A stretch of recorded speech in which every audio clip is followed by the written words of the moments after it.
ॐ निरञ्जनं नित्यम् अनन्तरूपं भक्तानुकम्पाधृतविग्रहं वै ईशावतारं परमेशमिड्यं तं रामकृष्णं शिरसा Namami. Namaste and welcome to our Saturday morning guided meditation session. Let us meditate. Sit upright, keeping your back, shoulders, neck and head in a relaxed upright position. Visualize your body to be strong and healthy. Direct your attention to various limbs of the body, and as you do so, visualize that each part is strong, healthy, and filled with a divine pure light. Starting with your toes, your feet, ankles, calf muscles, knees, thighs, hips, stomach, back, shoulders, chest, arms, elbows, hands, your neck, face, head, and the whole body. Visualize it to be filled with the divine pure light, strong, steady, and healthy.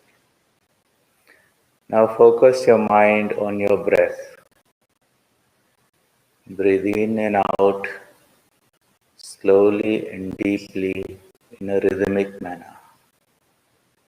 Focus on the flow of the air entering you, and as it does so, imagine that you are breathing in pure light that revitalizes every cell of your body and fills every corner of your mind with its divine light. Inhale and exhale slowly and deeply while repeating the mantra Om. Do it thrice.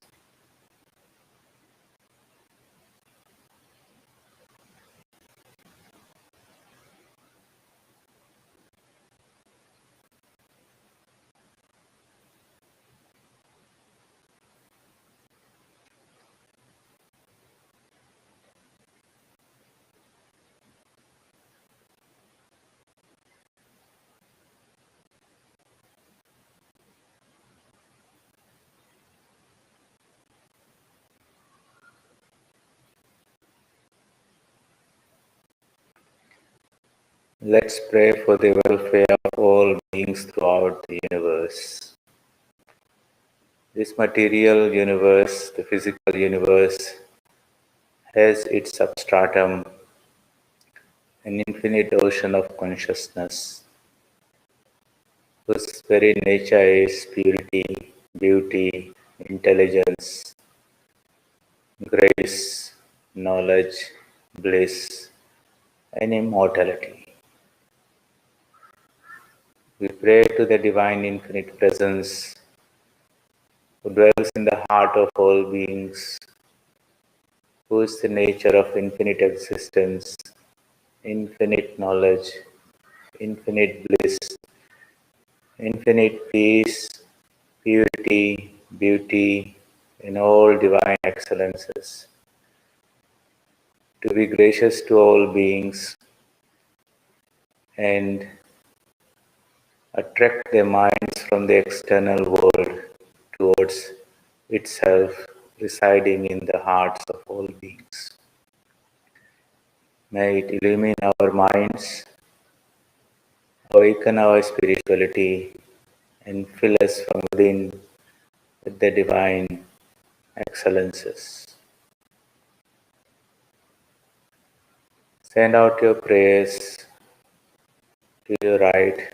Visualize your thoughts going out forever in the spiritual realm, touching and uplifting all it comes in contact with. Send it to your left, in front, behind, above, and below, in all directions. With you at the center, visualize this divine praise reaching out in all directions and connecting with all beings as your own. Now withdraw your mind from the external world and focus it in the center of your heart. Visualize that behind this physical body is your mental body, luminous with knowledge, subtle, interpenetrating and overlapping the physical body. And behind that is your causal body, the Karan Sharira, of the nature of pure intelligence, finer than the mental body, sustaining the two, and behind that, even finer, is the ocean of consciousness, which is a substratum from which we have all come. In that ocean of consciousness, visualize a beautiful lotus full of freshness and fragrance, fully bloomed. In the center of that lotus, in your heart, visualize a flame, steady like a lamp kept in a windless place, spreading its radiance in all directions. You may replace that flame with your chosen ideal or any form of God that you wish to worship. And imagine that the light radiating out of the divine presence is the light of knowledge. Identify yourself as that light connected to that divine flame within you. The divine flame within you is the divine presence, your chosen ideal, and you are ever connected to it. Visualize that light to be the light of purity that fills your whole being with holiness. Visualize that light to be the light of infinite bliss that fills you with infinite joy. It's a light of purity that fills you with holiness, light of beauty. It is light of absolute supreme peace that fills you with serenity and tranquility. It's the source of all excellences within you. And you are that light connected to the divine source. Focus your whole mind on the divine presence, full of grace, eager to shower it all upon you, all those divine excellences. Visualize the divine form, full of bliss and joy. Fill your whole mind with the divine presence. And repeat the mantra given to you by your spiritual teacher. Or you may repeat the Gayatri mantra or Omkara. Or if you wish to meditate on Sri Ramakrishna, the incarnation of Ishvara, you may repeat Om Namo Bhagavate Ramakrishnaaya Namaha. Keep a watchful eye on your mind so that it does not wander away anywhere. If it does so, gently and quickly bring it back to the divine presence within you. Let's meditate like this.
Asato ma sadgamaya tamaso ma jyotirgamaya mrityorma amritam gamaya.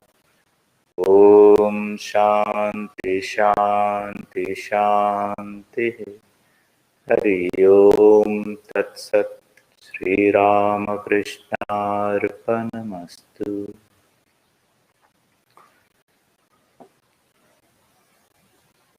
During this series of talks on guided meditation for beginners, you will notice that we have been trying to help ourselves to have a more enlightened understanding of who we are. That we are not only a physical being, but behind this is a mental state or mental body, so to say. Behind that is something even finer, which is our intelligence. Behind that, ultimately, is the ocean of consciousness, which is called God or Brahman. We all have our origin from that. That is our true identity. Ignorance means we are not aware of our true spiritual nature, and in that ignorance we have superimposed a human identity of ourselves, which is temporary. It's there, but it's temporary, not our eternal true self. Through meditation, we try to use this mind which we have, but the mind normally is pointed outwards through our senses to the external world of enjoyment and knowledge and all that. We want to turn that around and focus it within ourselves. So we calm our body. We do that by sitting steadily.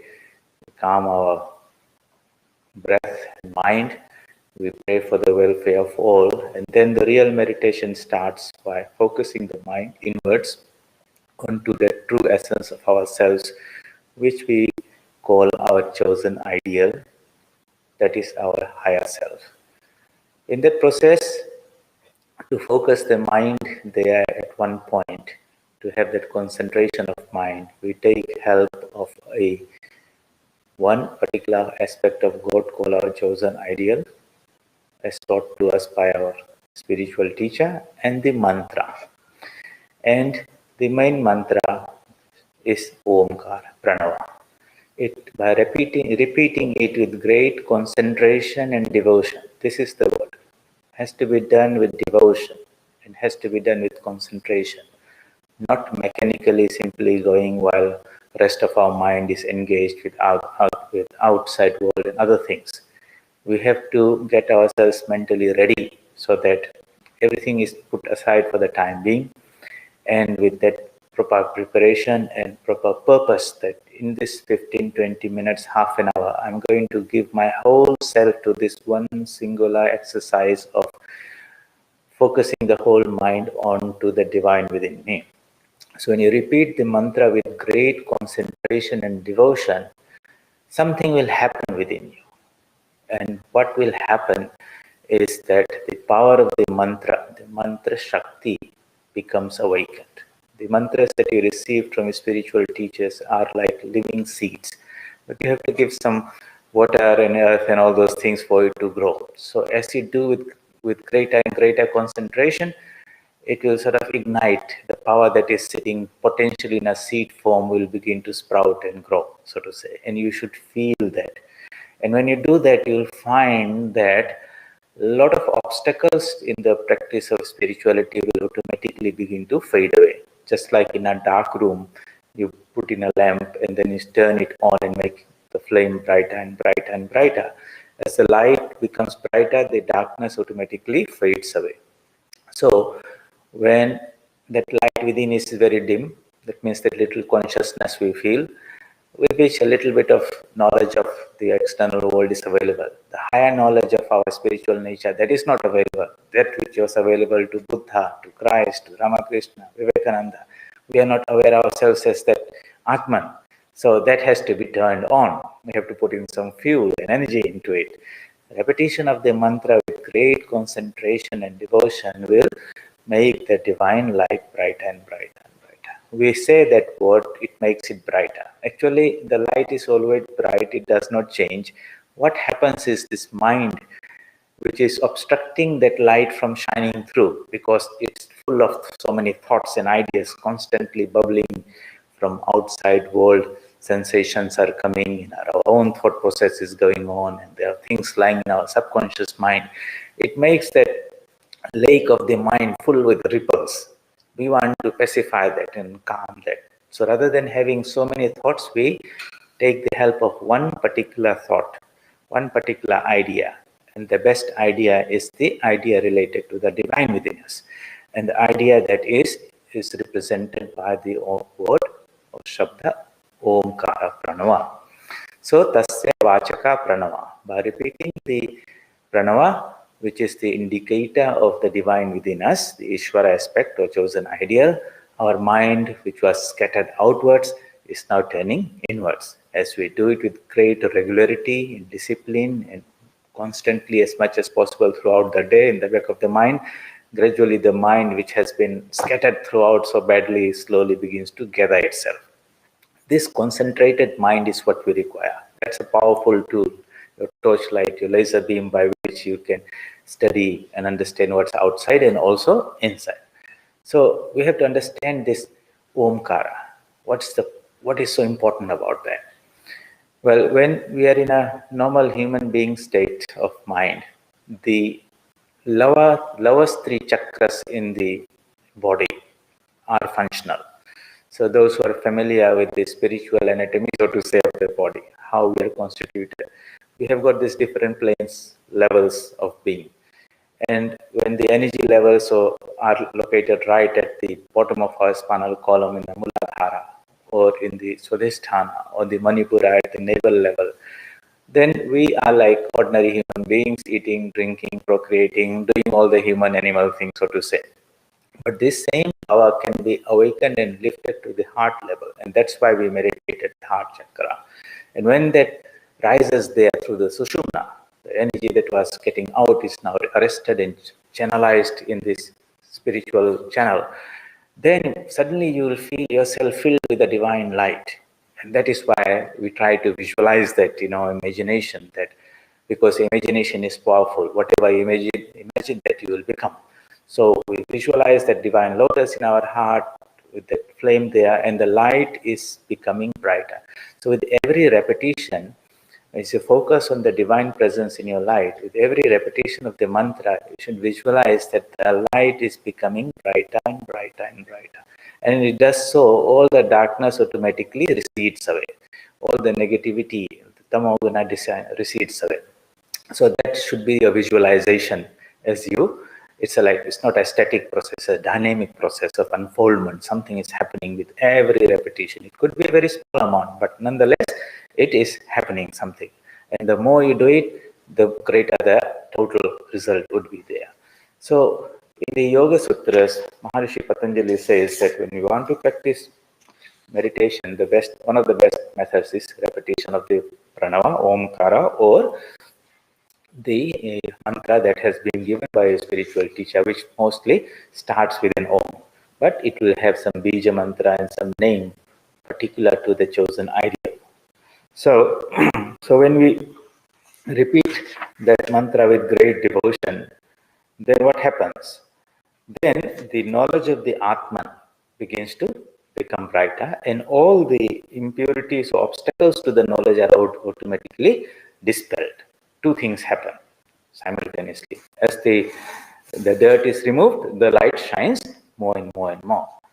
We visualize that, we use our imagination, but eventually we want to have that experience of it. So as you meditate, you'll find a sense of calmness and balance will begin to come. The mind becomes calmer and calmer and calmer. That itself is a big relief, rather than being constantly agitated and disturbed and stressed by the outside world. But that is just like the initial stages. The real power of the Atman is not shining, but we are preparing the ground for that. So if you prepare that, in the beginning you'll find that it takes quite a lot of time to clear the dirt that has accumulated over so many lifetimes. So you should not expect suddenly that with a little bit of meditation that light begins to shine through. But remember, the light is all the time there. We are not going to bring it in. All this dirt that has accumulated for over many, many lifetimes has to be cleaned, and the method of cleaning is provided by the divine from within by repeating that mantra. So you understand there's a power built in the mantra. When we hear the word Om, it's a sound that we hear through our ears when somebody else is saying. So if I utter the word Om, behind me is some energy and an idea, which I use this method of communication to articulate and translate that energy into a sound vibration. So the voice box is called the sound box. And the air that is there, I'll vibrate in such a way, and that vibration now transmits across the space and hits your eardrums. And when that eardrums vibrate, it's transmitted into some nerve current, and it goes into your mind, into the auditory lobe, so to say. And there, it recreates a type of vibration, which you say, I'm hearing that. Okay, so what is being transmitted is an energy that is in the form of an idea that's in my mind. That's how we communicate in our everyday communication. But here we are using trying to express a higher spiritual energy at a deeper level of our being, and we want to infuse our mental energy into that so that it resonates brighter and more strongly. Why do we use that Om? Because that being in the depth of ourselves, that Atman nature, the Ishvara, his name is Om. And that word Om is constantly reverberating in every living being all the time. So when yogis practice their meditation and their minds become pure and the subtle senses of perception awaken, they will hear this sound constantly arising from the navel upwards without any stop, without anyone trying to create that sound. It's called Anahata Dhvani. That is the music of the spheres, so to say. And it is in every living being. But we are not listening to that with this gross physical ear. And only when this body becomes pure and the mind becomes pure and subtle to be able to catch that fine vibration that is there within us, then you suddenly will become aware of that wonderful sound. And it's a beautiful sound. It's a healing sound. It just harmonizes your all dimensions of our being with that cosmic energy. You'll feel an absolute sense of peace and joy and beauty.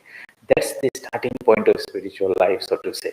So, why is it that we're not experiencing that? Because the degree of tamas in our body is a little bit more right now. So, simple repetition of the mantra increases the sattva element more.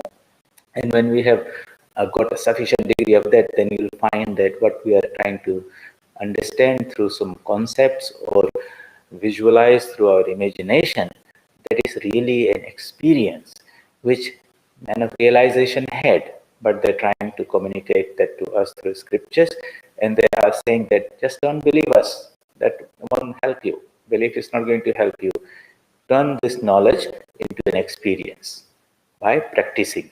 So when you repeat the mantra, you should not simply be happy that I have repeated my japa, done my japa 1,000 times and that's it.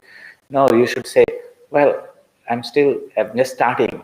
My goal is to have that experience of that light of Atman that I am. And I'm not going to settle in anything for less than that. So once we are alert to that goal of realization and not simply some understanding and knowledge of the idea, then all the time our mind will be focused to achieving that goal. But if we don't set that goal, then we say, okay, I know about this little bit of meditation, I have done this and I've done my part today and that's it. No, we have to constantly keep that idea of realization in front of our mind. That is what's going to save us at the end of the day. And so we'll find that, and we discussed in the last class, that when you repeat this mantra Om, so some effect, some results will begin to come immediately, or as we do it right in the beginning. And it is said that when you repeat that, then the obstacles to yoga, concentration of mind, will begin to go out. What are the obstacles? We said we'll revise that because we want to know. And you start practicing, you'll find you become more aware of these obstacles immediately, and you say, my God, I'm trying to do meditation, but the concentration is not there, the focus is not there, I'm not making some progress and all those things. What do I do? Can somebody help me? Well, the japa itself will, repetition of the mantra itself will remove the obstacles. That's the important point. You are actually administering the medicine. And as that medicine removes the virus and bacteria, your health, which is there all the time, manifests itself. Your natural state is a healthy mind, a healthy spirit. But some dirt has covered. And how do we remove that? The medicine comes from within itself, so to say. So what are these? Sickness of the body. You're not healthy, so you're feeling the pain of this or that, and all those things are there. In that body, you're more conscious of the body, how to concentrate on God. So you'll find that one of the effects of doing japa is your health will improve.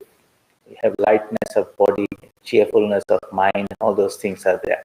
This is one of the ways you can keep a better health. It's not only about eating food and doing exercises and all these things. This is a spiritual way to keep yourself healthy by repetition of the mantra. That mantra is a spiritual energy pulsating, vibrating deep inside us. And when we strengthen that vibrations very strongly, that energy itself surcharges us and heals us. And it prevents negative energy, vibrations, bacteria, virus, whatever to come and infect you, so to say, because you have that strong immunity. So we say this is a spiritual method of promoting your own health, not just simply eating food or doing exercises and all those things, but awakening that spiritual energy by repetition of the mantra. Then what happens next? Mental laziness. So we have all these nice things we want to hear, but somehow the mind is not moving. Okay, so you read the scriptures, you're memorizing the Bhagavad Gita and all that, but you don't get that energy to get up in the morning and sit down for meditation. We make some various types of laziness type of thing comes. That lethargy is itself a problem. Now, when you repeat that mantra, you find that that lethargy itself begins to work out because that energy is awakening. Lethargy means lack of energy. You're trying to do it, but there's not sufficient energy to do. But when the energy within awakens, then you are up and ready to go type of thing. So that is called dhyana. Mental laziness is removed. Next is doubt. Okay, samshaya. This doubt comes, then it removes that knowledge that you have accumulated with so much effort. Okay, so you've learned something, you've thought about it deeply, and for a while you have this nice conviction, and then just when you are wanting to action, some doubt comes like a negative energy in darkness and pushes it out, and suddenly you are all confused and not knowing what to do. And that when that happens, that conviction and that drive to achieve that goal also goes. You're confused. Shall I do this or shall I do that? Now, when you repeat this mantra, Om, or you do your japa seriously, that doubt also begins to get dispelled out. So greater clarity of mind will come. Your conviction will be bright and solid. And when there's negative ideas, it could be somebody trying to have an argument and have a counter argument and trying to explain to you some things that will not be able to invade you and infect you. It will be just kept outside. In other words, you will develop like a firewall where negativity cannot come there because your own light is brighter. So your own light is brighter, darkness cannot enter. So imagine that light becomes brighter and all positive things will only shine in that light.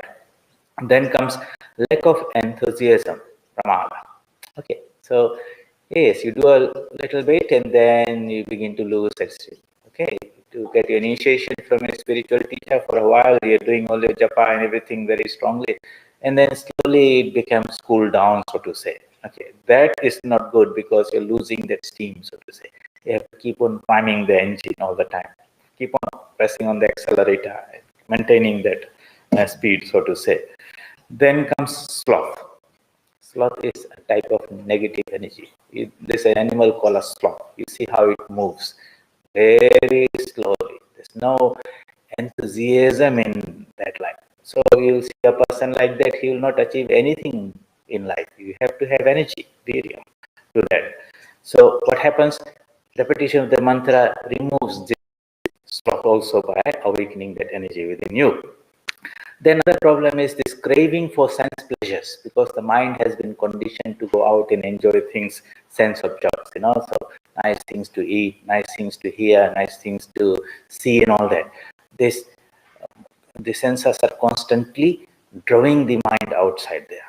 When you do your japa and meditation, you'll find that this outgoing tendency of the mind becomes weakened. Okay, the senses don't have that same grip and pull that will pull you out and drag you to the things there.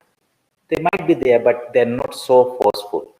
Holy Mother says that as you repeat, you do your japa and mantra with great sincerity, the drag and the pull of the sense enjoyments will begin to get lessened and lessened and lessened. So this is also positive. So all these nice things will happen within you as you do your japa. And then what else is there? The idea that some days you will have this meditation and you have nice concentration. Other days you're not able to achieve that particular level, and you despair. I'm trying so hard and I'm not getting that degree of concentration that I enjoyed yesterday or something. So the mind does not simply go in a linear way. It goes up and down, but it gathers its momentum like that. So some days it's up, some days down. When it's down, you have to be more doing your japa even more because you want to regain that balance. You should not say, oh, today I'm down, so I'm not going to do it. That will be feeding that negative energy again. You want to counter that by doing a little bit more with japa. Whether it's working on it, you don't have to worry about. Just keep on doing the mantra and the energy will begin to sound and reverberate within you. And then you'll find that one of the distractions is that you are not able to, or the concentration that you develop is not steady. So as you keep on doing the japa, you find there's a degree of concentration develops. Okay. And you are able to maintain that. So it might take some time, 6 months, 1 year, but when you compare your mind from the two beginning and end, you find your mind is now much more steady, solid, greater inward clarity. You can see your thoughts, how they arise, and you make better decisions and make them the right time. And your own conception of yourself is changing. Previously, I thought I was just a physical body and some individual, whatever there. But now I have a more enlightened understanding of myself that this physical body is just a piece of cloth that I'm wearing outside. But my real, there's another something called my mental body, and that is full of knowledge and light. And that's so wonderful that I did not know. But now I have the deep understanding of myself. But I also understand that behind this is a pure intelligence. I'm an intelligent being. Buddhi is there. But behind that, I'm a pure consciousness and I'm ever connected to that ocean. So I'm not a little wave, I'm that ocean itself. And that's a wonderful idea. So as your conception of yourself evolves, you'll find your conception of God will also evolve. Sri Ramakrishna says in the Gospel, man's conception of God depends on his conception of himself or herself. Okay, so we don't have to try to understand God. If you understand yourself, you'll understand Him because the microcosm that we are is same as the macrocosm that's outside.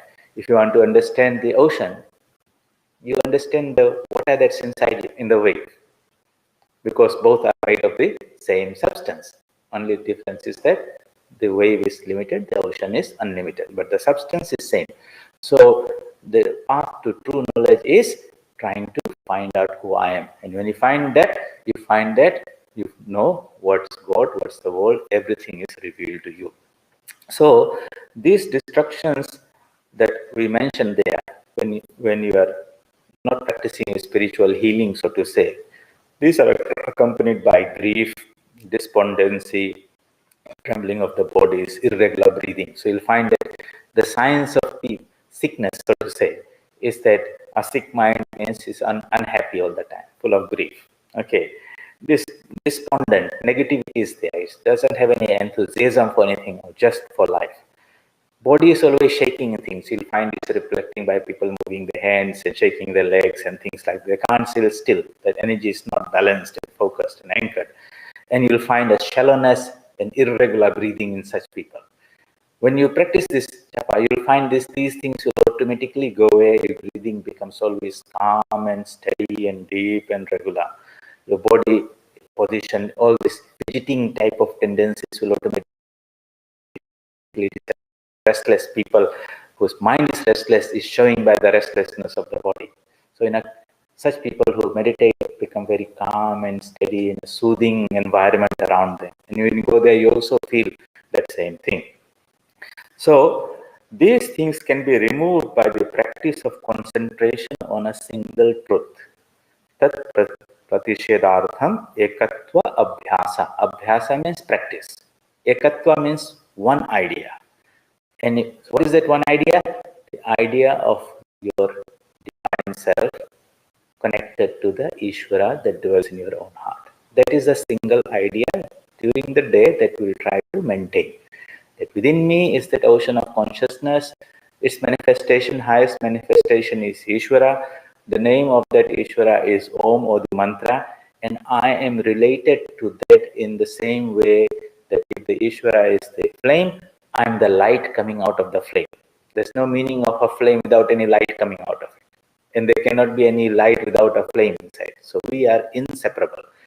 Okay, but I'm not in, because I'm looking outwards, I'm not aware of the flame that's inside me. This light is coming out through the eyes and ears and going out and illuminating the things of the world. It's not illuminating me. I'm going to turn this mind inwards and bask in the glory and the beauty and the purity of that inner light.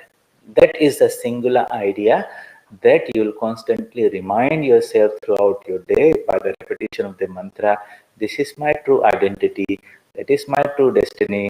That is the real purpose of life, to experience that which was realized by saints and sages when they dive deep into themselves and they came beyond the body, beyond the mind, beyond the intelligence, beyond that ego. They found that they were the most beautiful, wonderful being of the universe.